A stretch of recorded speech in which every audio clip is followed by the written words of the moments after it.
20 సంవత్సరాల తర్వాత వస్తున్న మహాశక్తివంతమైన రోజు ఇది, జనవరి 23. ఈ రోజు అస్సలు మిస్ అవ్వకండి. ఈ ఒక్క రోజుకి అండ పిండ బ్రహ్మాండాలకు మూలాధారమైన పరాశక్తికి ఉన్నంత శక్తి ఈ ఒక్క రోజుకుంటుంది. ఈ రోజు మీరు ఏం కోరుకున్నా అది ఎటువంటి కోరికైనా లక్ష్మీ సరస్వతీ దేవిని భక్తి శ్రద్ధలతో అడిగితే అది 100కి 100 పాళ్లు ఖచ్చితంగా నెరవేరుతుంది. కాకపోతే ఈ 2 పనులు ఆ అమ్మకి ఆ రోజు మీరు చెయ్యాలి. ఈ రోజు ఎందుకు అంత విశిష్టత అంటే, ఈ రోజు మహాశక్తి ఆవిర్భించిన రోజు. ఈ శుభదినాన్ని వసంత పంచమి లేదా శ్రీ పంచమి అని కూడా అంటారు. సాధారణంగా వసంత పంచమి అంటే కేవలం సరస్వతీదేవి పండగ. కానీ ఈ పంచమి శుక్రవారం నాడు వచ్చింది. శుక్రవారం అంటే లక్ష్మీదేవికి అత్యంత ప్రీతికరమైన రోజు. మరియు గత 20 ఏళ్లలో ఇలాంటి అద్భుతమైన పంచగ్రహ కూటమితో కూడినటువంటి శుక్రవారం రాలేదు అని మన పండితులు చెప్తున్నారు. శ్రీ పంచమి, శ్రీ అంటే లక్ష్మి, లక్ష్మీదేవికి ఇష్టమైన శుక్రవారం రోజున ఈ పంచమి రావడం వల్ల దీన్ని లక్ష్మీ సరస్వతి యోగం అని కూడా అంటారు. అటువంటి ఈ మహోన్నతమైన రోజున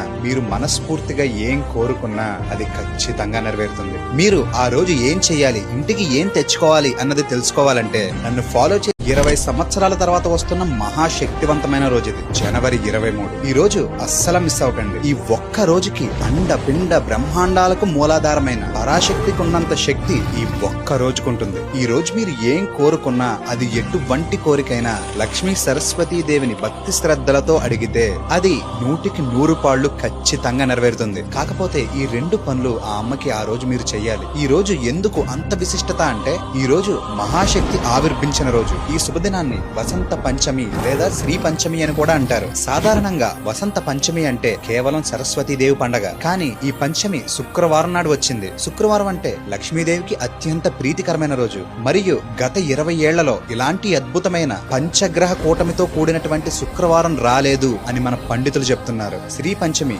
శ్రీ అంటే లక్ష్మి, లక్ష్మీదేవికి ఇష్టమైన శుక్రవారం రోజున ఈ పంచమి రావడం వల్ల దీన్ని లక్ష్మీ సరస్వతి యోగం అని కూడా అంటారు. అటువంటి ఈ మహోన్నతమైన రోజున మీరు మనస్ఫూర్తిగా ఏం కోరుకున్నా అది ఖచ్చితంగా నెరవేరుతుంది. మీరు ఆ రోజు ఏం చెయ్యాలి, ఇంటికి ఏం తెచ్చుకోవాలి అన్నది తెలుసుకోవాలంటే నన్ను ఫాలో